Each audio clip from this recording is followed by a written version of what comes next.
Man. Who is he? Where is he? Why is he here? Isolated in space on a round mass of matter live some several billion intelligent beings. Man. But what is his origin? Some say he evolved from the slime of the sea. Others that a god created an Adam and Eve and he was their descendant. Yet another speculates that he was brought here sometime in the distant past when the Earth was colonized by men from another dying planet. Despite the theories and speculations, the answer remains an unsolved mystery. As to where he is, that's easier. A planet 8,000 miles in diameter, located in a remote portion of a galaxy, somewhere in infinite space. Why is he here? That too remains an unsolved mystery. Occupied by his daily affairs, he finds little time to contemplate such questions, except for those moments on a clear night when man pauses and looks to the star-filled heavens, and in his mind stirs an unanswered question. He searches his thoughts for an explanation, a key to the faint, forgotten memory of his past. And perhaps at that moment, somewhere else in the universe, on a distant planet similar to his own, somewhere on the other side of our galaxy, other intelligent beings wondered too, and set out in airships on an adventure through space to search for their answers. November 2nd, 1967. Two men are driving west of Loveland, Texas. The night is clear and still. Then around 11 p.m., they have an extraordinary experience.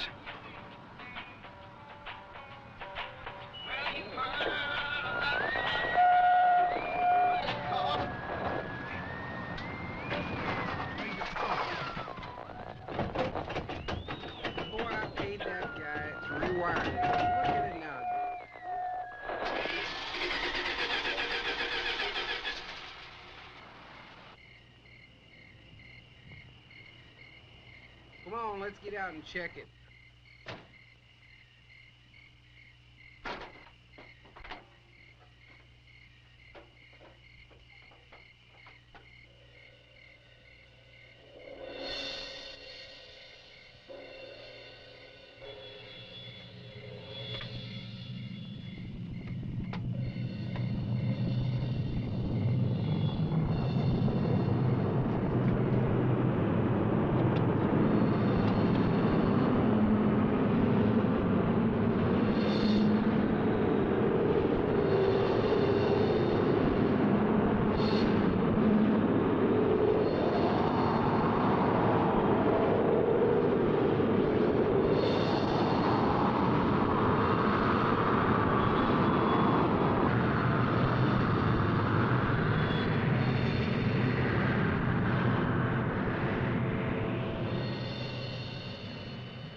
After the object disappears, their lights come back on.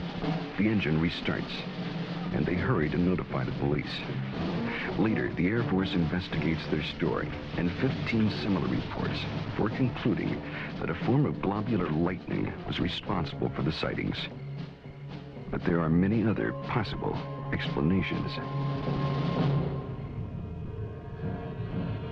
What you're witnessing is based on fact. Some will find it fascinating. Some may find it frightening. But it is all true. With special thanks to NASA and the Department of Defense for their cooperation in our search for UFOs. It has begun.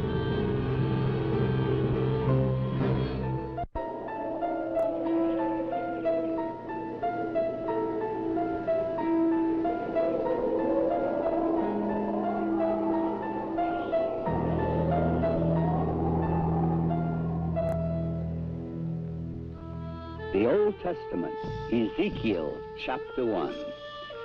It came to pass that the heavens were opened, and I saw visions of God.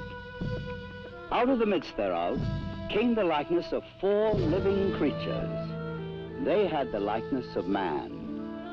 Now, as I beheld the living creatures, behold, one wheel upon the earth by the living creatures, The appearance of the wheels and their work was like unto the color beryl, and their appearance and their work was, as it were, a wheel in the middle of a wheel. And when they went upon their four sides, and they turned not when they went. As for their rings, they were so high, they were dreadful, and their rings were full of eyes, round about them four. And when the living creatures were, the wheels went by them. And when the living creatures were lifted up from the earth, the wheels lifted up. This account took place some 500 years before Christ. Other accounts very similar appear in earlier ancient writings. The Greeks and Romans also are known to have made observations of such things as phantom chariots appearing in the night sky. Records also tell us that during the reign of Charlemagne, there were many accounts of encounters with tyrants of the air and their aerial ships. These accounts so concerned Charlemagne that those reporting such strange phenomena were subject to torture and death. Here is one recorded event given between the 8th and 9th century in France. One day, among other instances, it chanced at Lyon that 3 men and a woman were seen descending from these aerial ships. The entire city gathered about them, saying that they were magicians sent by Charlemagne's enemy to destroy the French harvest. In vain, the 4 innocents sought to vindicate themselves, saying that they were their own country folk and had been carried away a short time since by miraculous men who had shown them unheard of marvels. Luckily, the Bishop of Lyon pronounced the incident as false, saying it was not true these men had fallen from the sky, and what the townfolk said they had seen there was impossible. The people believed what their good bishop said rather than their own eyes, and set at liberty the 4 ambassadors from the ship. The date was November 12th, the year 1887. The time was near midnight aboard the sailing ship Siberian, when it was reported that several people aboard ship witnessed a huge sphere of fire. It was observed arising out of the ocean. It rose to an altitude of 16 meters, then flew against the wind and came close to the ship, then dashed off toward the southeast. This sighting lasted a full 5 minutes.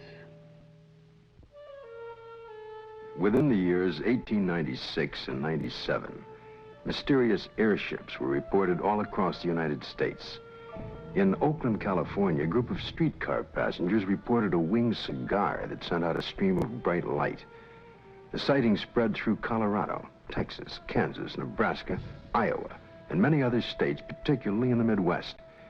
On April 11, 1897, Walter McCann of Rogers Park, a few miles north of Chicago, took a photograph of an airship. The New York Herald, as well as the Chicago Herald Tribune, pronounced the plates as being genuine and not a fake.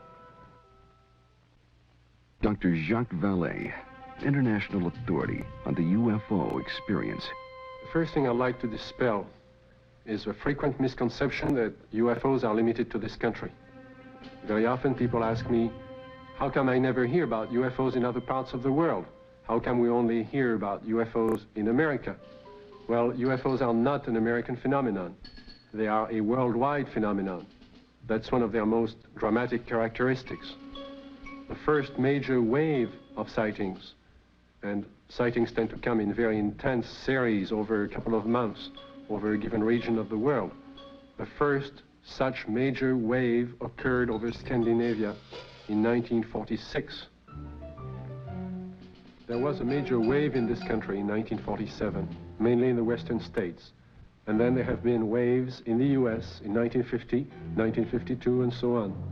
And there have been intense concentrations of sightings in Africa, in Latin America, in Mexico, in the Soviet Union, in the People's Republic of China, Australia, New Zealand, and on and on and on. I don't know of any single country that has not had a series of UFO sightings. May 1975, Manitoba, Canada. Unidentified flying objects have been reported over the small town of Carmen. The objects have been seen by many witnesses over a period of several weeks.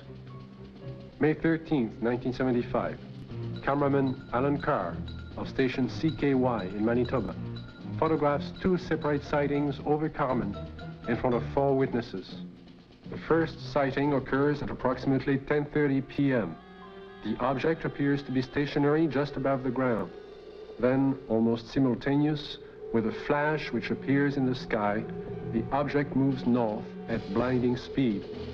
Only when the film is later analyzed in slow motion does Carr realize what he has captured photographically. Approximately an hour later, a second sighting occurs. The object appears over a group of trees and moves from left to right at an apparently low relative altitude to the horizon. Again, slow motion analysis provides a fascinating study of this unexplained event. On June 30th, 1973, Jean Bigot of the Astrophysical Institute flew over Chad aboard the Concorde, packed full of scientists and scientific apparatus, at 17,000 meters altitude. In the twilight of a total eclipse, Mr. Bigot photographed the horizon with his camera.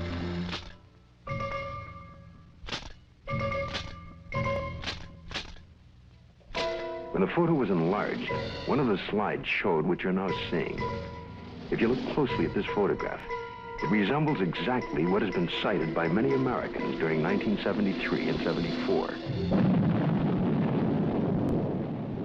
Although NASA takes no official position as to the UFO phenomena and their probable explanation, nevertheless, there remains on the record several unexplainable sightings by Gemini, Apollo, and Skylab astronauts. The first sighting occurred during Gemini 4 in June of 1965. Astronaut Jim McDivitt suddenly spotted a cylindrical object with arms and antenna. And when seen against the day sky, it appeared white or silvery. The object then appeared to be moving toward the craft. Suddenly, they lost sight of it. During the sighting, the astronauts were able to take these photographs and movie films of the UFO. Gemini 5, later that year, after 3 days and 5 hours into their mission, were contacted by Houston Control Center, advising the astronauts that Houston had picked up and was tracking another object, which was pacing Gemini across the entire United States. They estimated the UFO between 2,000 to 10,000 yards from the craft, and as large as the Gemini craft itself. Because of the limitations of viewing area aboard their capsule, no visual contact was made. Radar continued to track the object until they passed the Ascension Islands in the Atlantic. It then disappeared. Gemini 10 crew, Collins and Young, picked up objects traveling together in orbit. A positive identification has to date not been made. This photo was taken during the Gemini 11 flight on the 18th revolution, 27 hours and 47 minutes after liftoff. September 13th, 1966. This UFO was tracked visually and recorded on film by the crew and is truly considered unidentified by the photo interpretation experts at NASA. Perhaps the strongest and most spectacular of all the sightings took place aboard Apollo 11 on its way to the moon for the first moon landing. The ship was 1 day out, on July 16th, 1969, when they spotted an unusual object. It had a sizable dimension to it. At first, the crew thought it was the Saturn IV booster rocket and called Houston for confirmation. Houston informed them the booster in question was some 6,000 miles away. The object remains unknown. During the Skylab 3 second manned flight, on the 23rd day of 1973, at sunrise, a series of 4 exposures were made by the crew of a visually sighted unidentified flying object, or satellite, as considered by the NASA Photo Interpretation Laboratory.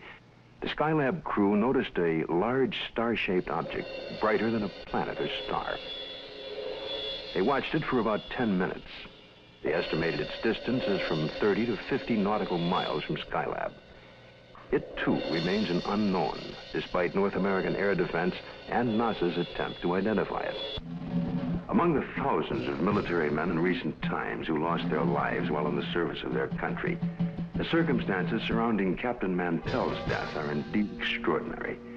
This experienced military pilot who'd flown in the invasion in Normandy and numerous missions over the Rhine under heavy attack would take with him to his death perhaps the closest glimpse of what was thought to be a UFO. The date is January the 7th, 1948. The time is 2 o'clock in the afternoon here at the Godman Air Force Base, just outside of Louisville, Kentucky. A Kentucky state policeman calls in to report what he has sighted.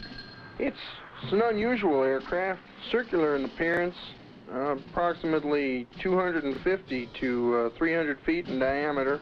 I'd say it's moving westwardly at a pretty good clip. Any information? Negative. I will check with our commanding officer.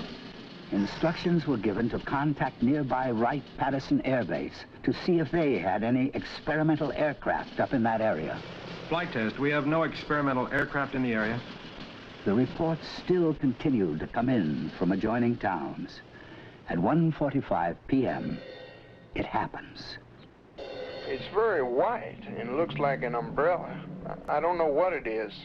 Through the binocs, it appears to have a red border at the bottom at times and a red border at the top at times. At approximately 2:30 p.m., a flight of Air Force P-51s come into view. The base commander decides to contact the flight leader, Captain Mantell. This is Godman Base Commander. Roger, Godman Tower. This is NG-869, flight leader. Over. NG-869 from Godman Tower. We have an object out south of Godman here that we were unable to identify. We'd like you to take a look for us. Roger, I will take a look for you if you give me the correct reading. Mantell moves ahead of its wingman. The tower advises the flight leader to correct his course 5 degrees to the left to 210 degrees from Godman Tower. Godman Tower, this is flight leader NG-869, Captain Mantell. Object traveling at half my speed and directly ahead of me and above, and I'm closing in to take a good look. Can you give us a description? Appears metallic and to be of tremendous size. I'm going to 20,000 feet. The other pilots level off under 15,000 feet and start down. At approximately 3:15 p.m., Godman Tower loses sight of the UFO. 5 minutes later, the report came in that Captain Mantell's plane had crashed. He was found dead. His watch had stopped at 3:10 p.m. that afternoon. What was it that caused this experienced pilot to become intrigued with an object that he would unwittingly give his life pursuing? 6 months later, a cylindrical-shaped object giving off a phosphorescent glow was to be sighted in the night sky over Robins Air Force Base in Georgia. At 2:45 a.m., Captain C.S. Childs and First Officer J.B. Whitted were piloting a routine Eastern Airlines flight number 576 from Houston to Atlanta. When Whitted reports, we sighted an object coming toward us. This strange object had a stream of red fire coming from its tail, and I could see it was much larger than anything I had seen or read about. Childs then notices that the object had no wings supporting it. It passed us on the right side. Its speed was about 700 miles per hour. And both men get a very good look at this unusual object. It was about 100 feet long, shaped like a cigar. As it passed, they clearly saw 2 rows of windows, an upper and lower, that were large and square. During that evening, there was a third witness, the one passenger who was awake on that Eastern Airlines flight, Clarence McKelvey. I was startled, frightened. A male steward came to me and said, "I notice you've been looking out the window. Will you talk to the pilot?" And I said, "Well, of course." The pilot came down with his clipboard. He was visibly shaken. He told me that he had been a flyer in the war and had covered so many million miles of flight and had never seen anything like this before. What was it that I saw? Well, I saw this object. It was cigar-shaped. It had a row of windows. Behind them, it was lit. Out of the rear was a cherry red flame. This hair-raising experience was witnessed by 3 aircraft, a passenger, and ground observers added more corroboration. The conclusion of an air intelligence report was that the object remains unidentified as to origin, construction, and power source, and goes into the record classified as unknown. This is the Pentagon, Washington, D.C. And this man is Colonel Bill Coleman. He was Chief of Public Information for the United States Air Force from 1969 to 1974. It was here at the Pentagon that the Defense Department first became interested in the UFO phenomenon. This occurred in the late 1940s. with reports about objects and lights seen in the sky by military personnel and others. The Air Force decided to investigate the matter anyway. There was that one possibility that these flying objects could well be foreign weapons used for test purposes and might affect our national security. The investigative branch was called Project Sign. The project had only been underway for about 2 weeks when the Mantell crash had made headlines across the nation. The staff's investigation was far from complete, but public pressure was enormous. And they were forced to come up with an answer to really quiet growing speculation that Mantell had been killed by hostile aliens and some flying saucer. That's when we decided that Mantell had chased the planet Venus. However, this was an initial finding. The Chills and Whitted case had an impact on the Air Force project. It presented the first close-up account by highly reliable witnesses. The object described led some of the staff to postulate an extraterrestrial theory. And they wrote up an estimate of the situation, which at the time was classified top secret, suggesting that the saucers were from outer space. This theory was rejected by the Air Force Chief of Staff, General Hoyt Vandenberg, and even other Project Sign staff members as not having enough proof. So the extraterrestrial visitation idea was dropped for the time being. It's been said in jest that if these UFOs are from other worlds and they wanted it to be known, all they'd have to do is land on the White House lawn. But an incredible incident, too quickly forgotten in time, took place over our Capitol. In 1952, Air Force spokesman for the Pentagon and UFOs at that time, Mr. Al Chop, relates the famous incident that stirred the Capitol, causing a request from even President Truman to be kept up to date on all the details. There were radar reports of unidentified flying objects over the nation's capital. We had 3 reports. One came from Andrews Air Force Base radar control room, and 2 from the radar controls at Washington National Airport. The first sightings consisted of a number of unidentified targets picked up on radar. Then a call was placed from National to the Andrews Air Force Base flight controllers. They were apparently tracking the same targets. Then Andrews reported a visual observation of 3 objects that were apparently in the same position as those indicated by our radar sets. The targets stayed on radar until about 12:30 a.m. They moved slowly at first, about 100 to 200 miles per hour. Then one of the targets sped away at a fantastic rate of speed. It moved west from Andrews toward Riverdale. The estimated speed was 7,300 miles per hour. At this time, in the tower, we had about 7 targets on the radar scope. These unidentified objects were flying all over the city. They even violated the restricted air corridors here over the White House and over the Capitol building. The phenomena wasn't to subside. The following Saturday night, July 26th, a repeat performance unsettles the Capitol again. I was awakened the following Saturday night around midnight by a telephone call to my home in Virginia. It was the public information officer for the Federal Aviation Authority. He told me the air traffic control radars were again picking up a large number of UFOs over the Capitol area. First, they would follow a definite flight path, and then they would suddenly disappear.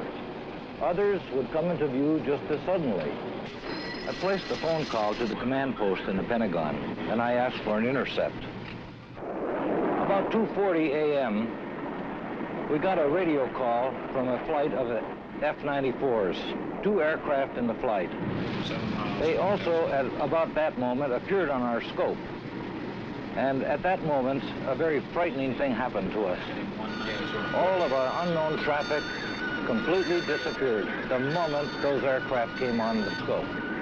The flight leader called in and said, well, it doesn't look like we're going to do any good here, so we're going to go back to base. And at the very moment those aircraft disappeared, all of our unknown traffic appeared again on our scope. And again, it was a very frightening experience. We called Andrews Air Force Base, and they reported exactly the same thing happened to their scope. 10 a.m. on the morning after the sighting, General Landry, at the request of President Truman, called intelligence to find out what was happening over Washington. It was the largest and longest press conference held in the Pentagon since World War II. General Samford headed the conference and said that he was personally satisfied that the radar scope sightings were the result of temperature inversions, which are known and account for certain blips on radar. Although this was the conclusion of the Air Force investigations, interestingly enough, the actual report begins with this opening comment: a study of the various reports regarding the subject. Radar sightings do not allow a positive and final explanation to be made. The CIA now would enter the picture by convening a panel of top scientists to examine the UFO phenomena. The CIA's concern was that recent waves of sightings might constitute a threat to our national security. The thinking was that the enemy could exploit UFOs as a decoy in the preparation for an attack on the United States. 5 outstanding scientists and various Air Force and CIA representatives were to meet on Wednesday, January 14th, 1953.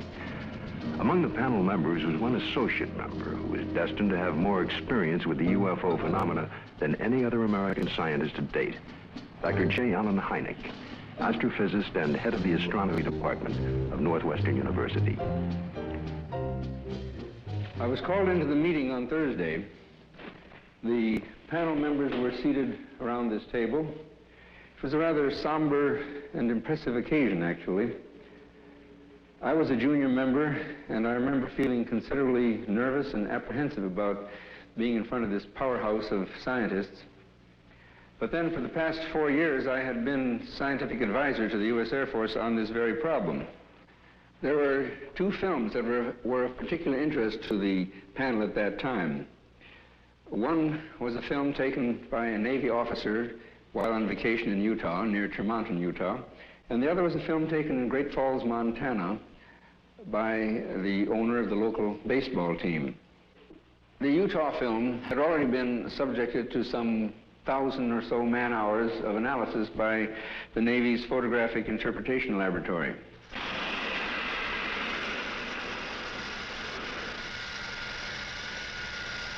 So the panel got up from their chairs and crouched around the wall to examine the films, and they asked to have the films run several times, as a matter of fact. Now, the Navy had, on the basis of their detailed analysis of the Utah films, they had concluded that the objects shown in the films could not be birds, balloons, aircraft, and so forth, but indeed that they were self-luminous, unidentified objects. Despite this conclusion, the panel rejected it and concluded that the objects were birds. They couldn't be unidentified, therefore they had to be birds. I came away from the meeting and from the room with the distinct feeling, however, that the panel had deliberately moved to debunk the whole subject and not to give it the serious scientific attention which it deserved. How many times have you noticed something in the sky, something out of the ordinary, a movement or shape that suddenly catches your attention? You look more closely, and usually the thing becomes immediately recognizable. It's the moon, or a flock of birds, or a plane, usually. But just for a moment, suppose the thing you glimpsed remains unrecognizable, unidentified, without witness or proof. All you have left is a nagging sense of mystery, of uncertainty. A few years ago, this man had such an encounter near San Francisco, only he had proof in the form of an 8mm movie. But through an unsettling series of circumstances involving the United States Air Force, he remains today uncertain about exactly what he saw. It was in August 1965. My family and I were invited to some friend's house near San Francisco. I remember it was a beautiful, clear day. We were driving for a while, and as a matter of fact, I recall looking at my watch, and it was around noontime. We continued driving, and I noticed at the distance something very bright. I was observing this for a few moments, and it appeared to be suspended in the air. There was no planes around. It was very clear, the day. There was no clouds. My family, they were with me. I called to their attention. They all looked at it. They were all amazed by it. And in the meantime, there were cars going by, and I tried to attract their attention, but they were not paying attention to me, or they were driving too fast. So I recall I had my movie camera with me, and I start filming this. And as I look at it, it was getting larger. It was moving from one direction, like from towards the left, then towards the right. This object was very bright, and I recall it was extremely enormous. I was just complete amazed by it. I ran out of film. Then when I got home, I called the Hamilton Air Force, and I reported the sighting. The Air Force was very interested. They had asked me, as soon as I had the film developed, they would like very much to look at it. Well, I had the film developed. I looked at it. There it was, very bright, quite clear, and moving very rapidly. So I captured this right on film. A week later, I received a letter from Hamilton Air Force Base, which reads, Dear Sir, we have received the 8mm film on which you captured what certainly seems to be a very fast-moving object in the skies over the Bay Area. The film has been forwarded to Wright-Patterson Air Force Base in Ohio, where such observations are investigated. Well, several weeks went by. Finally, the Air Force returned my film, and I noticed immediately it was not the original film. It was not that clear, and the quality was very poor. For some reason, or good reason, the Air Force decided to make a copy. They kept the original, and I ended up with a very poor copy. Close examination of the film returned to the Air Force reveals that it is, indeed, a print, and not the original. And while the print is very poor quality, we can still catch a tantalizing glimpse of something extraordinary in the skies over San Francisco. Watching it again, this time with the aid of a pointer, it's easier to spot the elusive thing. But to date, no one has been able to make a positive identification. No one except possibly the Air Force. I would imagine the film is somewhere in their files, and probably by now they forgot all about it. But I will not forget that day. The sighting itself had such profound influence in my life, because since that time, powerful, extraordinary events has happened to me, which I have no doubt are direct result of my experience. But I can't talk about it publicly. It seems the CIA was to become involved in the UFO phenomena again, in a most unusual way. A series of episodes were to take place that, up until the airing of this program, were not public knowledge. The events were so bizarre that it's hard to conceive they happened to individuals associated with such no-nonsense organizations as the Office of Naval Intelligence and the CIA. This man is retired Lieutenant Colonel Robert Friend, U.S. Air Force, and former head of Project Blue Book. Friend, now on the management staff of Celesco Industries Incorporated, which builds and launches missiles for defense testing purposes. Friend now relates this most unusual experience. It was 1959 when I was invited to attend a briefing in the security portion of this building. It seems a retired Rear Admiral had information about a woman in Upper Maine that purported to have established contact with extraterrestrial beings. 2 naval intelligence officers were sent to investigate. The naval officers met with the woman, and she went into a trance, supposedly to establish contact with the purported extraterrestrials. And then they asked her scientific and technical questions that a woman of her education could not possibly know the answers to. Yet, as the questions were put to her, she was able to answer easily, with seeming telepathic help from these purported extraterrestrials. According to the report, she indicated there was an organization, OEEV, which meant Universal Association of Planets, and that organization had a project, UNZA, meaning Earth, which was being conducted. Then an unexpected turn took place. One of the naval officers was informed by the woman that they, the extraterrestrials, were willing to answer questions directly through him, a naval commander and intelligence officer with no prior experience in telepathic communication. He took over and attempted to write down the answers to questions put to him by his fellow naval officer. The word traveled back quickly to Washington officials and the very skeptical CIA. Nevertheless, there was no reason to totally disbelieve the report of this highly respected Navy commander. Questions were put to him, such as, do you favor the government, religious group, or race? And would there be a third world war? The answer to both was no. The group then asked if they could see a spaceship, and the commander, still in a trance, told them to go to the window and they would have proof. The group moved to the window where they supposedly observed a UFO. I was told that a call was made for radar confirmation. The reply came back that that particular quadrant of the area was blanked out on radar at the time. After being briefed on all of the details, I asked the commander if he would attempt to contact me. He sat for several minutes and then appeared in a deep trance with his Adam's apple moving up and down rapidly. Questions were put to him, and he answered them by printing in rather large letters using rapid but jerky motions. It wasn't at all like his natural hand. During the course of the questioning, we learned the names of some of the so-called extraterrestrials.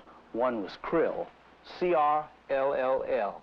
Another, Alomar, A-L-O-M-A-R. And another, Alpha, A-F-F-A, purportedly from the planet Uranus. A case that just as well could have been written by a very imaginative science fiction writer. But here in my hand is the actual account of the incident by one of the agents present at that time. The names of 7 men present are listed here. Because of the unusual nature of the incident and at their request, their names will remain confidential. Another reason for control of the Blue Book files was to protect the names of witnesses. To help satisfy public demand, periodic summary releases were made. We had no proof that we were indeed being visited by extraterrestrial vehicles under intelligent control. However, we couldn't prove that there weren't spaceships either. It created a dilemma for the Air Force. In 1966, an important incident takes place in Michigan. It creates enough of an uproar that President Gerald Ford would at that time call for a congressional hearing on UFOs. Here are excerpts from Ford's actual letter to the House Armed Services Committee. The Air Force sent a consultant, Dr. J. Allen Hynek, to investigate various reports, and he dismissed all of them as products of college student pranks, or swamp gas, or an impression created by the rising crescent moon and the planet Venus. I do not agree that all of these reports can be or should be so easily explained away. I am proposing that the Science and Astronautics Committee, or the Armed Services Committee of the House, schedule hearings on the subject of UFOs and invite testimony from both the executive branch of government and some persons who claim to have seen UFOs. I think we owe it to the people to establish credibility regarding UFOs. Sincerely, Gerald R. Ford, Member of Congress. Congress acts on Ford's letter and holds an open hearing under the chairmanship of L. Mendel Rivers of the House Armed Services Committee. Only 3 persons are invited to testify. The Secretary of the Air Force, Dr. J. Allen Hynek, and Project Blue Book head at the time, Colonel Hector Quintanilla. Hector Quintanilla relates the events and reports of the unusual sighting that led up to the congressional hearing. And the other one here at Dexter. Based upon the original reports from the Sheriff's Department, it all began at 8:35 p.m. on March 20th, when Frank Manor, who used to live over there, reported to the Sheriff's office that he had seen a strange object in the swamp over there.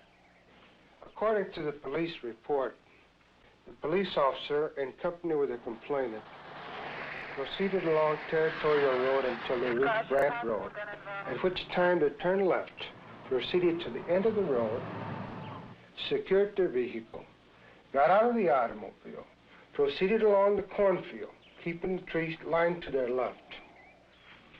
Then they crossed an open field to the creek.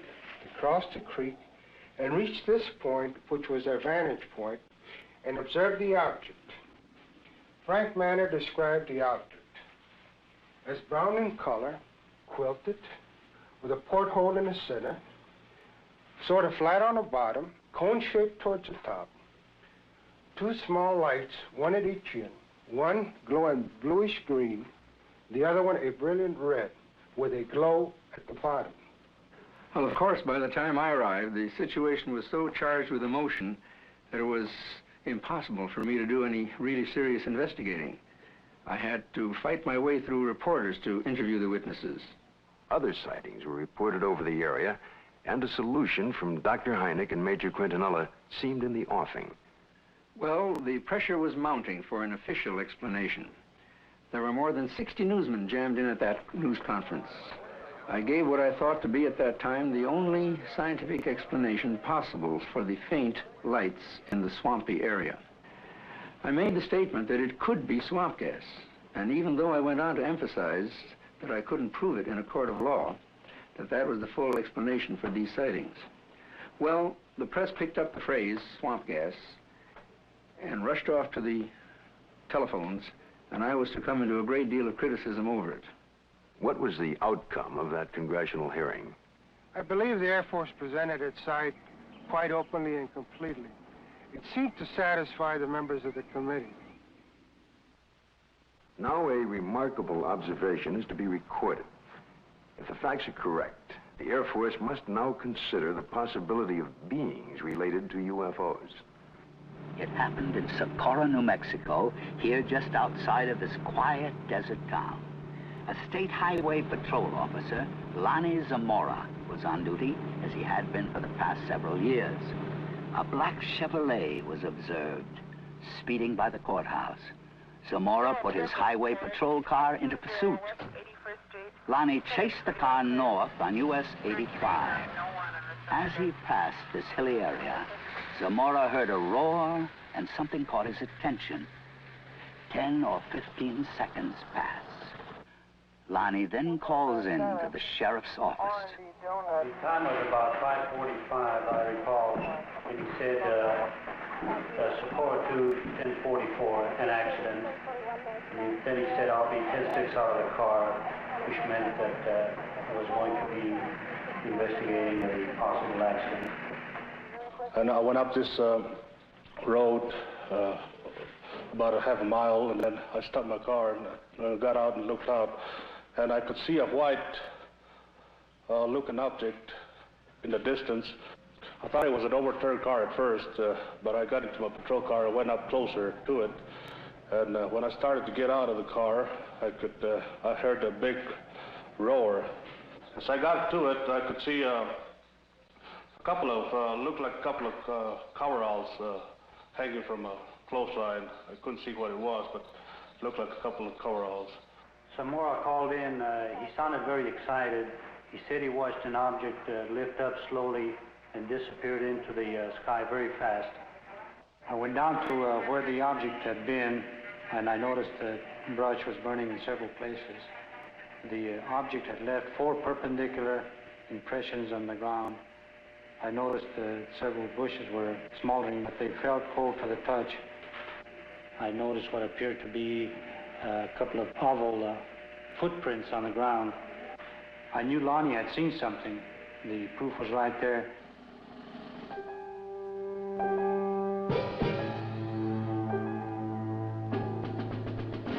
The incident was very interesting, to say the least. It seems to differ from practically all the earlier cases we investigated from one standpoint. The vehicle had left pod marks. There was an insignia observed by Lonnie Zamora on the side of the craft. The insignia was unidentifiable, not American nor Russian. And last of all, the observation of these 2 people in some sort of suit. But what did the investigation turn up? What was the official Air Force estimation of the situation? We went over the case completely. We had soil samples tested at the Air Materials Laboratory. The burnt bushes were analyzed for propellant residue. We measured the distances between the pod marks. My first reaction was that it was a lunar test module from NASA or the Air Force. That seemed to be the only logical explanation. This was probably the best documented case in the Air Force files, and I checked it out everywhere, all the way up to the top, even to the White House command post, and nothing. According to the official status of the sighting of Lonnie Zamora, case carried as unidentified, pending additional data. April 19, 1897, in Leroy, Kansas. A farmer named Alexander Hamilton, his son, and a farmhand are awakened by strange noises from the cattle pen. Going outside, they discovered, to Hamilton's utter amazement, an enormous airship with a brilliant searchlight is slowly descending over the cow lot. Fearfully, Hamilton moves closer and is startled to find that one of his cows has been caught by a red cable running down from the ship. The next day, after an extensive search, he discovers the cow's hide, legs, and head in a field miles away. This is one of the first recorded cattle mutilations connected with UFOs. The report could easily be dismissed as a tall tale if there were no others. But since then, thousands of bizarre animal mutilations have been discovered, not only in this country, but in Africa, Australia, Brazil, and many European countries, in fact, all over the world. In this country, mutilations have occurred in over 30 states in the last 5 years alone. Frustrated ranchers and law enforcement officials have come to recognize the classic signature of the mysterious mutilators. Often, in a remote area, a cow will be found dead, the sex organs removed, and the tongue, an ear, and an eye, all surgically cut out. The body, more often than not, has been drained of blood, though no blood has been found on the ground. In fact, there are no tracks or prints of any kind near the body. And yet, amazingly enough, there is no evidence of a struggle. One of the first states to be hit by the mutilations was Colorado. Reporter Bill Jackson of the Sterling Advocate covered the story from the very beginning. A classic mutilation, or say 90 to 95% of the mutilations will be almost identical. Some part of the face will be gone, exposing nothing but, you know, the jawbone. An eye will be taken, the tongue will be cut out, and an ear will be taken. The rectal area of the animal will be what appears to be bored out. The reproductive organs will be removed. In the case of a cow, the udder will either be entirely removed or parts of it will be removed. Usually, in probably 90 or 95% of the cases, there will be no blood whatsoever in the animal. And there will be no traces of blood on the ground where it fell or where it was mutilated. All you've got is the carcass, and you've got no idea why it died, or how it died, or how it was mutilated. It all began in 1975. It was a bizarre time. Nobody had ever seen anything like this before. Not only did we have the mutilated dead animals on the prairie, but we also started getting the lights in the sky at night. Along that time, there were many theories that were being developed on why this was being done. The satanic cults were being blamed, dope smugglers, UFOs, government experiment of some kind. As time went on, the situation became so widespread that people realized it couldn't be the occult or the dope smugglers, which left us two possibilities. Number one, it was being done by a government, let's say. Or number two, it was being done by UFOs.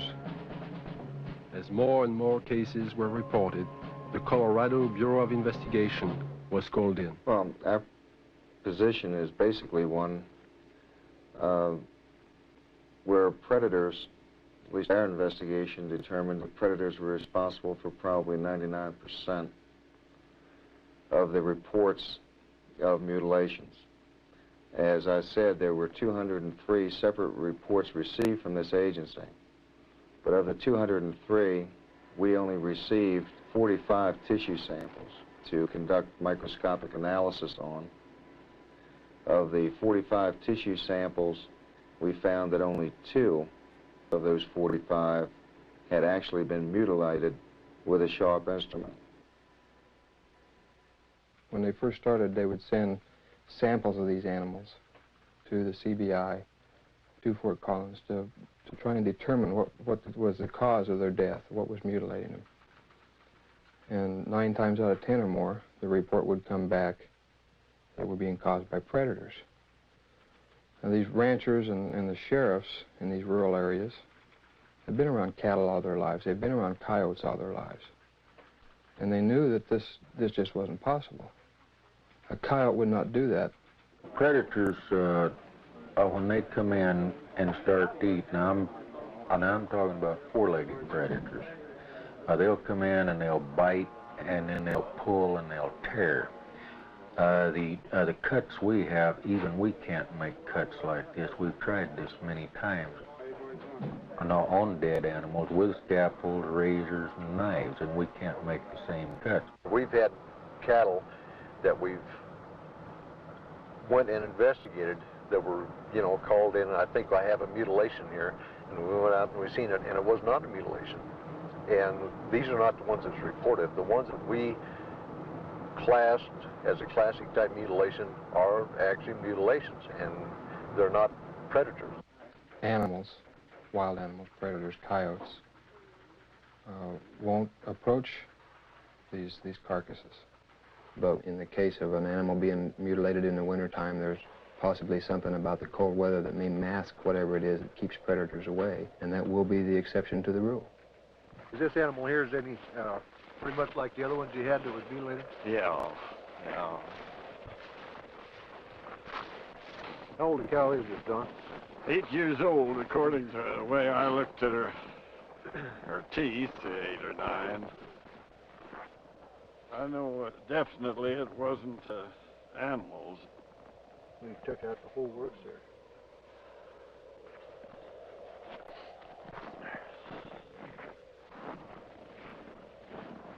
Don, you know now on this critter here, how this looks like a real incised wound? Yeah. Well, it looks, it's definitely cut. Oh, yes. And everything, you can tell that. I mean, even at the age that it is right now, that's opposed to the way it is to where the animals have been to it on this other side over here. Kind of noticed there, you know, the difference there, Don, between here and how animals have been to that, and that flesh is torn. Yeah. And it's not a real incise, but yet when we seen this animal the other day, now these were all incise, good clean cuts on it. Definitely. So that's a good example of what we was trying to say about the lab up there. They said that it was predators doing it, but that definitely wasn't a predator wound there. No, I wouldn't say. Well, it looks like they went clear from the navel here, clear back in underneath here, and took the whole bag and out of the whole works out, and they cored down into the rectum, the whole rectal area. It looks like it got back into some of the reproductive organs back in there. The mutilation and the sightings of the lights in the sky continued. It got to a point to where ranchers in the northeastern part of the state began arming themselves. They weren't getting the results they wanted from state authorities. They were concerned for their families, and they never knew when they might be next. They began patrolling their pasture land, watching over their herds at night. Lights from the sky, when they got too close to a herd of cattle, the ranchers shot. Well, I think everybody was a little edgy. Right. Everybody started carrying high-powered rifles. I don't know what good it would have done, but everybody was awfully nervous. I'm completely convinced that there's something there that's not normal. There's a lot of questions that are unanswered, I'm sure, and hopefully someday maybe somebody will figure it out. Unidentifiable lights in the sky have appeared in virtually every area of this country which has been plagued by cattle mutilations. But no explanation has been found for these strange sightings. There are some who believe that these objects in the sky are responsible for thousands of mysterious cattle deaths which continue to this day. Though state and local officials have stated their views about the mutilation mystery, surprisingly few veterinarians will speak publicly about the situation. This man is an exception. Dr. William Fitzgerald runs an animal clinic in Durango, Colorado. Because of his expertise in the field of veterinary medicine, he was asked by the sheriff's office to perform an autopsy on a mutilated cow found in a remote area of state-owned forest. This particular animal had been largely exsanguinated. The anus and about the first 4 inches of the rectum had been removed. The preputial skin and the last 2 or 3 inches of the penis had been severed flush with the body wall. The left eye had been removed, and the last 1/3 of the tongue had been cut. A portion of the lips on the left side of the animal were also sawed off, presumably to gain access to the tongue, but this makes no sense because that portion of the tongue could have been easily pulled out and cut off without that, so I don't understand that point. Reports I have heard, some that I have read subsequent to this time, indicate that people have seen mutilations that they attributed to predators. And if this was a predator, he had 2 feet and a 6-inch knife, because it was a very sharp single cut in most instances. And although not the world's leading expert, I work with knives frequently. I know what they do. I know the marks they leave. Exsanguination, the removal of blood from an animal, has been a predominant trademark of the mutilators. Few officials have found an answer to the technique used in this procedure. Dr. Fitzgerald describes what he thinks is the method. If a large bore needle is placed in the animal's jugular vein while the animal is sedated, under anesthesia, or awake if you like, somehow restrained, however, the animal's heart will function as a pump and will pump out very nearly all of its blood through that needle. As the animal's blood supply begins to diminish, a natural physiological mechanism takes over and sequesters or draws what remaining blood is left into the internal organs in the center to supply the vital organs, the liver, the heart, the brain. And it will leave the peripheral area, the skin, all of the non-vital centers, largely bloodless. So if you can successfully withdraw the major portion of an animal's blood, you can cut on that animal and there will be virtually no bleeding at all from the surface. I know that I keep coming back to this point, but the animal was apparently restrained with something other than ropes. Why, I don't know. It was apparently washed completely clean. Why, I don't know. And it was in a very remote area. Perhaps these things tie together. Perhaps whoever, whatever, performed this didn't want to be observed.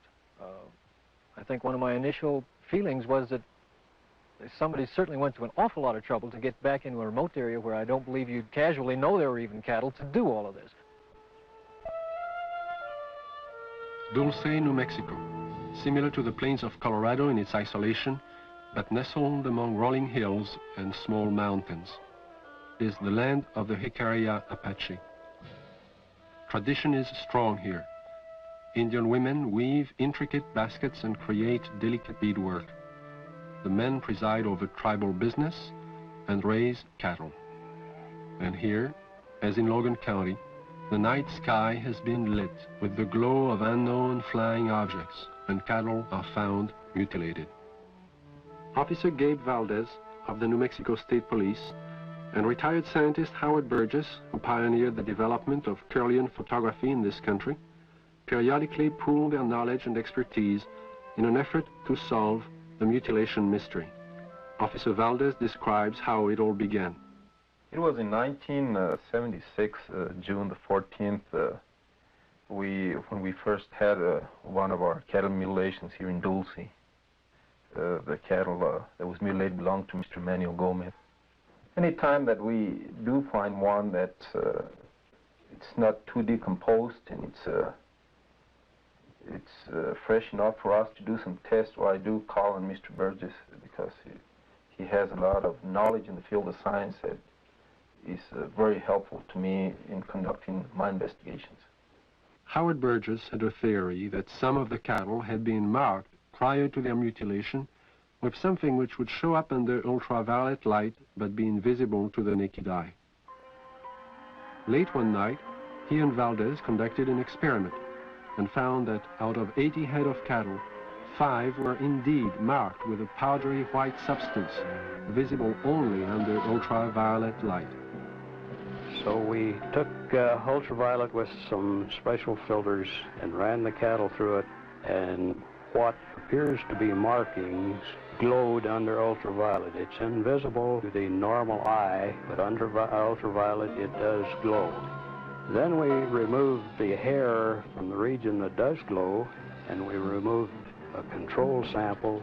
We took these to the lab and had chemical checks run on them. We did find that the sample that did glow is extremely high in potassium and magnesium. At the time, this was interesting, but it didn't mean much to us until we ran on to other things that began to tie in with it. The tie-in came on June 3rd, 1978, when a UFO was sighted over Taos, New Mexico. As it hovered over the town, it dropped a thin film of ashes onto the ground below. The ashes contained high levels of magnesium and potassium, the same elements found on the cattle under ultraviolet light, but there was more. We find there's at least 25 elements in there. There's a good possibility that it may be something that's organic. And if it is, this just opens up a real bag of worms, because anything can happen if this is an organic material that has come from one of these crafts. And this, as the people told us, directly fell from the craft that was hovering over the area. One day in 1975, Logan County Sheriff Tex Graves took his deputies into the countryside around Sterling, Colorado, determined to track the bright lights which had been skimming across the ranches and farmlands for the last several weeks. Reporter Bill Jackson describes the sequence of events. We were just getting started in this. We really didn't know what we were doing. We weren't prepared for anything like this, of course. But as time went on, we realized we couldn't catch them, so maybe we can take pictures of them and discover something that way. A year and a half later, the lights returned. The mutilations were still going on. So we arranged with the Honeywell people in Denver to borrow a 1100 millimeter Lentar lens from them. And got some high-speed recording film from Kodak. And then we sat and we waited, hoping that the lights would come back and we'd have a chance, and finally that chance came. It was a stationary object that we saw for approximately 30 to 45 minutes, and the resulting shots were interesting, to say the least.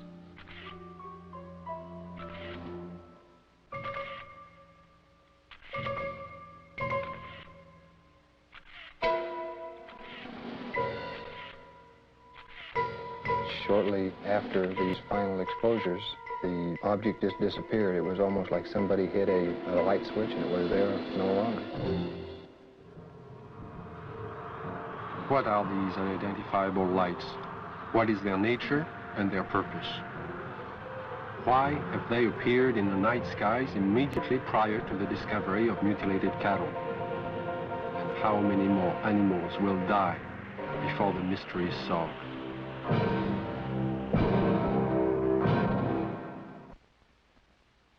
In 1974, I received a call from a woman who had a strange story to tell. One night, as she and 3 friends were returning to Los Angeles from Lompoc, California, they encountered an unidentified light in the sky. Thinking at first it was a helicopter, the friends paid little attention. When the object began to fly in unusual patterns at extremely high speeds, the passengers soon realized they were dealing with something out of the ordinary. What happened next is best told in the woman's own words. Helen is a fictional name. Her real name is being withheld at her own request. I saw it come into the sky from the top of the mountain range and go straight up and do a 9-degree angle toward us, and I called it to the attention of Don, John, and Sue. And they saw it too. and it was there. I was not on dope or alcohol or anything like that. And it started doing really erratic things in the sky. It was a small white light and very easy to see. We were not mistaking anything. It came over to the car, flipped over and went around on the other side toward the other hills and came back, settled above the car. By this time, because it was so close, it was 8 lanes of freeway, at least in diameter and even a little wider, saucer-shaped, a very white, luminescent light emitted from the entirety of it. The ship stayed above us, out in front of us, about a minute or two, and we watched it, and none of us were saying a thing. And we just kept driving, and it kept staying in front of us. And then out of the perimeter of it, closest to us, came 4 white beams of light, very much like funnel-shaped, smaller at the perimeter, and they descended upon us and came around each one of our bodies. And out of each one of our bodies, we started to float into that beam of light. The best description would be molecularly being dispersed. And when I looked over at Don and Sue and John, their bodies, their legs and their bottoms are still on the car seat, and their heads and their shoulders and their chest molecules were going through the roof of the car, along with mine. We didn't lose consciousness while this happened. We were completely conscious of going through the roof. And the bottom molecules of our body were coming through too, and we were about 3.5 or 4 feet outside the car, going toward the ship, and we hit an energy field, a strong one, and remembered nothing. Next thing I did remember, we were coming back, the same process, going back into the car. It wasn't until several years later that Helen realized she had experienced more than she remembered. Mental images, which she couldn't explain, caused her to visit a specialist who put her through a memory regression. In this relaxed state, Helen recalled the evening in question and described in detail the experience of being taken aboard the UFO. I came to, and standing in front of me was a very tall man with whitish hair, kind of bronze, beautifully tan type of skin. And he had a long type of robish gown on, and he was looking at me, and very, very friendly. And he said he supposed I'd like to know what we were doing here. And I looked around, and I did want to know. There was a huge room that we were in that had a hallway off the front and a hallway off to the side. And there were round, curved hallways. The room was very light. Iridescent light radiated all over, but you didn't see a light bulb anywhere. In fact, you didn't see hardly anything except for the swivel chairs we were sitting in. And he proceeded to help me up. And then we walked together over to the screen in front of us, across the room, and he showed us some information and pictures, and it was very cordial and very easy to talk with. The man spoke to me in English, but concurrent with everything he said was a great deal of telepathic communication, and it was completely peaceful feeling. It all made sense. He showed us a screen with many images on it that clarified some of the things he was saying. He also said that he'd been around with the other people there for thousands of years, and that they had been picking up people and giving information to people for the use of putting it into this world, into this society, to bring about a lot of better changes. And the interesting thing was that there are some people, he indicated, who we know and read about, who were given information by him. This is what he told me. And there was no fear. That's predominant, I think, in everything. From this large room where we first came on, the man led me down into a couple other rooms. And the one that's very interesting was more or less in the center of this ship, and it was a room full of dials and full of men dressed in more form-fitting clothes, whereas the one who met me had a type of ambassadorial robes on. And these guys had more like turtlenecks and Levi's. They were still white, soft, iridescent, and very comfortable looking. And they were working. There was plenty of dials, and there was lots of screens, types of scopes there, and they were doing things very involved. None of them paid any attention to us. They kept their word. After he had taken me to these rooms, we were walking again down the hall to go back to the car. And while we were walking, I remember telling him, you know, nobody's going to believe me. And he said, he's a really nice doctor, and he goes, it doesn't matter if anybody believes you. And there was a purpose to being told these things, and what I had learned and what John and Sue had learned too had its purpose. And he was very kind and very cordial. You could meet him on the street almost and not even feel anything unusual. And then we came back to the room, and we were put back in the car the same way as we were taken out. And we just this tremendous sense of peace, and that there was a lot more going on than we had originally thought. In December of 1969, amidst great public controversy, the Condon report from the University of Colorado was finally out. In summary, they found no evidence that UFOs were a threat to the national security, and the late Dr. Condon recommended that the Air Force terminate its involvement in UFO investigations and analysis. In 1969, the Air Force officially disbanded Project Blue Book and the study of the UFO phenomenon. Conclusions of Project Blue Book were: 1, no UFO reported, investigated, and evaluated by the Air Force has ever given any indication of threat to our national security. 2, there is no evidence submitted that sightings categorized as unidentified represent technological developments or principles beyond the range of present-day scientific knowledge. And 3, there is no evidence indicating that these unidentified objects are extraterrestrial. The files of over 12,000 cases were placed into storage. But the ubiquitous UFO wasn't to be influenced by this government position. Incidents were to continue, with daily reports of flying objects finding their way into the news media. In the closing months of 1973 and early into 1974 alone, there are over 1,000 unrelated and unsolved reports of UFOs from across the United States. Delaware State News, Dover, Delaware, October the 16th, 1973. Dover. 3 women on their way to the market saw it. At the same time, the crew of the Delaware State Police helicopter saw it. 2 airline pilots flying over Dover reportedly saw it. Flight controllers at the Dover Air Force Base saw it. Southern Illinois and Carbondale, Illinois, October 18th, 1973. It didn't make any noise, Don said. It had red and green flashing lights on the front and back. Times Dispatch, Richmond, Virginia, October the 19th, 1973.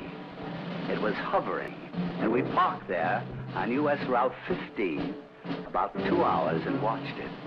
Walla Walla, Washington, January 30th, 1974. Guards of the Washington State Penitentiary have spotted what appears to be the same UFO 2 mornings in a row from their tower positions at the prison. Scranton Tribune, Scranton, Pennsylvania, February the 25th, 1974. Police spot flying object. State's UFO reports are increasing. October 21st, 1978, Bass Strait, Tasmania. A pilot named Frederick Valentich disappears after reporting a strange craft hovering above him. December 12, 1978, La Chapelle, France. A 45-year-old worker riding home observes an oval object. Together with another witness, he sees the craft hover above them. December 12, 1978, Guadalajara, Mexico. 2 luminous saucer-shaped objects are reported by residents, then by a police officer. December 16, 1978, Palermo, Italy. A bank clerk spots a disc of light and alerts the police, who take several photographs. January 2nd, 1979, Wellington, New Zealand. A veteran pilot and a newsman film 7 objects. January 4th, 1979, Jerusalem. Police on duty see 3 mysterious objects at high altitude. January 5th, 1979, Johannesburg, South Africa. A woman and her son report seeing half a dozen occupants in front of a brightly colored craft on the lonely country road. Ordinary people are seeing something all over the globe. But what have the experts seen? NORAD and the Air Force do have extremely sophisticated equipment, and by use of the phased array radar facility, surveillance is maintained on objects in space.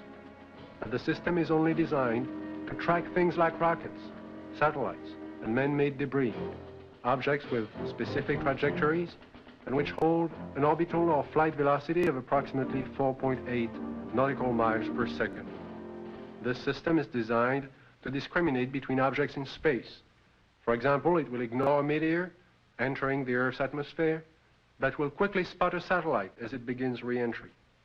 Objects can also be photographed with incredible precision by the electro-optical surveillance system, and it's very good at its job. However, it's not designed to photograph everything, just specific items and particular missions. The sky is so vast, it is virtually impossible to wait for, track, and photograph all unidentified phenomena. There is just not sufficient time or budget. So it is not really accurate to say that our sophisticated equipment and personnel are able to identify and examine any and all UFOs. On the contrary, they are programmed to study man-built machines and only that.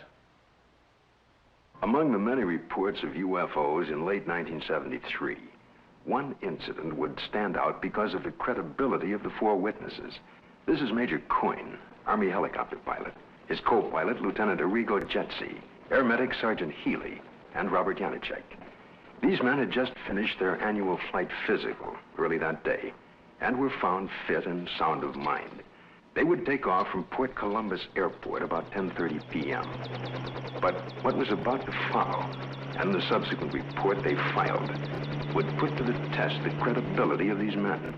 Approximately 8 miles east of Mansfield, our crew chief, Sergeant Robert Janicek, observed a red light on the east horizon. Did you gentlemen see the same red light? Yes, I did. Our helicopter was flying on a northerly heading. We were flying at an altitude of 2,500 feet. He indicated that the light seemed to be pacing the helicopter, moving along in a parallel direction with our aircraft.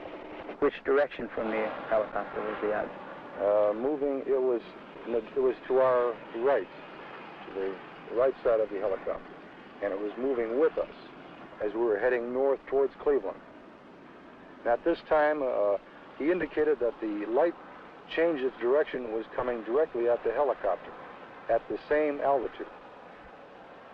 And as the helicopter was maintaining a speed of 90 knots, the object came at a terrific speed from the horizon. We estimated 15 miles. Visibility was reported 15 miles that night. Did you gentlemen see the object at this time, after it had been pointed out by the sergeant? No, not at that time. I was flying left seat or co-pilot, and visibility from that seat from an object approaching from the right is rather limited. So I was having difficulty seeing the object. And it was for that reason that Major Coyne did take the aircraft or the controls from me. I grabbed the controls from Lieutenant Jetsi because I thought it was going to hit us. I braced for impact. With that, I pushed the collective down to get the helicopter to start to descend. I then looked at the altimeter. It was showing 1,700 feet. We were descending 1,000 feet a minute. The helicopter began to descend, and as this object came at the helicopter, it seemed to descend with the helicopter. When the helicopter went down, the object came down, but it still came directly at our broadside, as if to hit the helicopter from the right side. Did anyone else see the object at this time? Yes, I was watching it come on out of the east horizon. And the only thing I felt was when the skipper took over the controls and we started to auto-rotate down, and I'd never been involved in a mid-air collision, so I was just watching this thing come at us. It was at this time a light came, swung 90 degrees from the UFO towards the helicopter, and it came in through the front of the plexiglass, and the entire cabin inside turned green from the light. It was a pyramid-shaped type light that beamed down and came through the front of the helicopter. How long was your aircraft bathed in this beam? The light that came into the cockpit apparently lasted only for a few seconds, but it was enough time that I observed the red instrument panel lights utilized for night flying to be absorbed by the green light. Was it possible for you to determine the outline of this object against the star background? Yes, sir.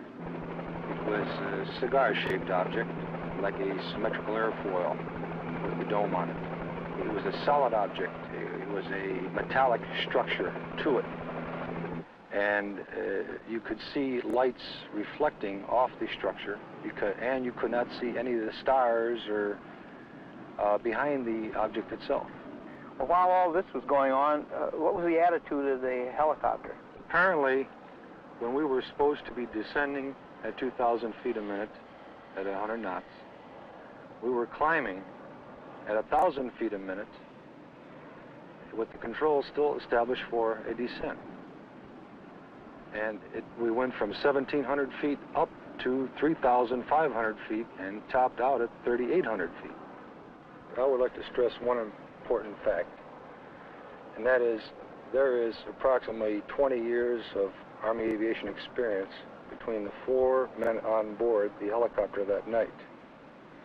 We have been trained to follow procedures and regulations in reporting incidents, regardless of how they're accepted. And we tried to follow those procedures. And we reported the incident as it occurred and have avoided any speculation on the subject. While our government's official position is not to speculate on this subject, we can choose to let our minds explore other possibilities, to use our imaginations. For if we consider that astroscientists agree on one point, that the possibility of life elsewhere is not only quite probable, some feel it is there without a doubt. Let us suppose then that these objects are real space vehicles, extraterrestrial in origin, and not an illusion of the mind. Perhaps we can begin to accept such ideas as various reported UFO shapes and configurations by looking at our own aviation history. We have, in 71 years, devised dozens of aircraft shapes, from propeller-driven biplanes to lunar modules to date.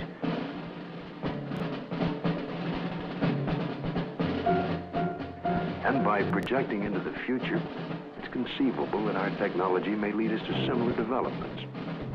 As to the UFO's behavior, if they are space vehicles, they appear to have movement in advance of our understanding of what is possible in the 20th century. But we must realize, however, it stretches our imagination. There will be a 21st and 22nd and 23rd century, where the impossibilities of today may be tomorrow's commonplace. If these vehicles are of origins outside our Earth, then we must assume they are managed, controlled, and operated by some sort of beings, perhaps similar to us. From sketchy reports around the world, we can begin to construct a hazy portrait of these aliens. Reports indicate ashen, pale, white skin, perhaps with a thin protective membrane over them. Eyes large, far apart, with a wraparound appearance. Nose indefinite, 2 small breathing holes. A slit mouth, or small, or no opening at all. Behavior, cautious, curious, firm. Ability to paralyze on touch. Sounds emitted. Humming. Oohs in a foreign language or some accent. Buzzing as if electronic from their head and chest. Wearing head protection or overall body protection. We just might not be scientific and technically sophisticated to the extent that's necessary in order to recognize what is the real evidence in this, in what we have collected. I think we should also think of other possible hypotheses. Suppose there are such things as interlocking universes, where forms of matter which don't mesh with ours except under strange conditions. To assume that we're on the level of intelligence that would of necessity be visiting us, if they have the ability to come here, there may be no common bridge of understanding. There may be attempts at communication and we don't recognize it as communication. We must always be aware of the fact that we may be testing the wrong hypothesis. As for instance, in the days when people talked about stones falling from heaven, that was testing the wrong hypothesis. Meteorites do exist. The phenomenon exists, but they're not stones that fall from heaven. They're stones that the Earth collides with when they're in orbit around the sun. It's arrogant, egocentric, egotistical for us to think that we are the highest intelligences in the universe. I think that's completely preposterous. As far as the extraterrestrial intelligence is concerned, I believe it's out there. We have not been able to come up with a logical explanation. At least our scientists have not. The only plausible explanation that would explain all of these sightings is the theory that these could be intelligently controlled vehicles controlled by an alien species, alien to this planet. How would the public react if this event were true? To find the answer, Dr. Leon Festinger of the New School for Social Research consulted a number of prominent social psychologists from several universities across the United States. You must realize that social scientists can only make educated guesses about reactions to such a new and startling event. But nevertheless, certain behavior can be predicted. Dr. Aronson of the University of Texas points out that many people already have strong beliefs about the existence or non-existence of extraterrestrial beings and are committed to these beliefs. Dr. Walser tells us that if these extraterrestrial beings were advanced beyond us, we would probably gain technological information from them, that many Americans may worry that their benefactor will demand something in return, constant gratitude or acknowledgement of their superiority. As far as panic is concerned, most of my associates agree that it wouldn't happen unless there were, one, an imminent danger with no escape or chance to protect oneself, and two, it resulted in loss of contact with family or primary groups. And last, there is also the question of longer-term effects. What would happen over many years? One social psychologist suggests that it might help to unite the world. If the visitors from space prove to be an enemy, he suggests, then we would unite as one species to drive the invader away and then to live in peace thereafter. We've so far talked of the past and the present, but what are the possibilities of the future? It seems almost certain that if other beings more advanced than ourselves do inhabit other sectors of the universe, then it's quite probable there will come that day, that moment in time, when official contact will be made. Let's look at an incident that might happen in the future, or perhaps could have happened already. The premise is that contact is made by extraterrestrial beings with representatives of the United States Air Force at Holloman Air Force Base in the deserts of New Mexico. The day is clear. It's about 5:32 a.m. at Holloman Air Force Base. Traffic light. One recon plane is on the field ready for takeoff when Sergeant Mann is given a report of an approaching unidentified craft. Yeah, Bill, no, nothing on the lawn. I'll repeat it again. Unidentified approaching objects on coordinate 49er, 34 degrees southwest, following Lincoln or Can I go northeast with the Army helicopter? Probably a stray civilian, maybe. Keep me informed. I see him over there. Check with Edwards. Make contact with him, Bill. This is Holloman Air Force Base Control Tower. Identify yourself. What's your tail number? You're encroaching on military airspace. Warning, identify yourself. You're in a restricted military air corridor. Call the base commander. Base commander's office, Sergeant Whitmore speaking. Yes? Yes, hold on.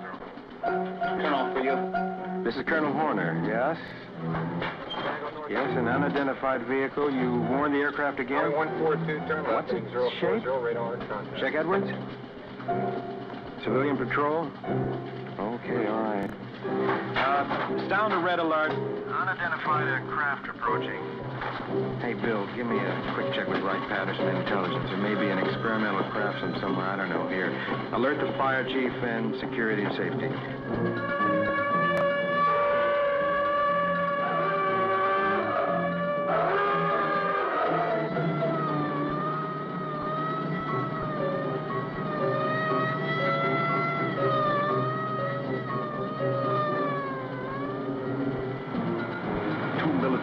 Interceptors are dispatched to escort the unidentified crafts out of the area.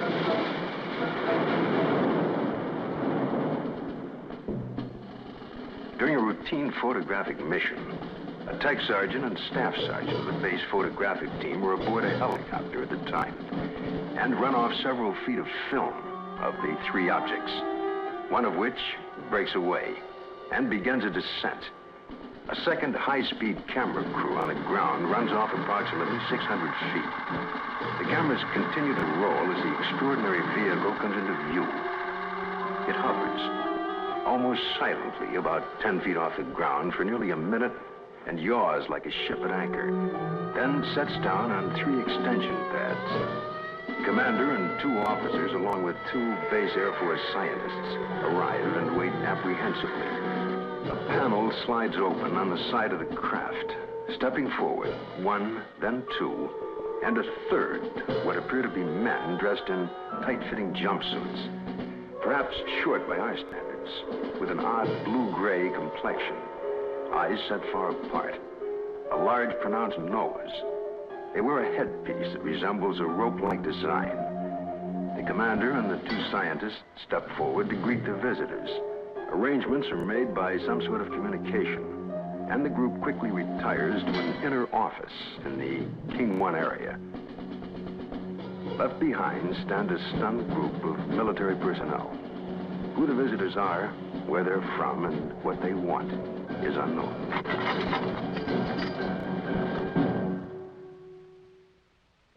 We now have a new challenge, perhaps the most monumental in recorded history. The opportunity to investigate a phenomenon that could change our destiny. Through the study and understanding of the UFO phenomena, we may discover a new energy force, or how to use it.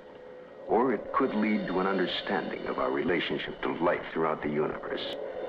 And if there are beings from distant advanced societies, we may be privileged to see a revelation, a look at ourselves 1,000 years in the future. And perhaps at this very moment, located in another galaxy, somewhere in infinite space, other beings raise similar questions and discuss the possibilities of life outside their planet, and talk about Earth as part of their plans for the near future.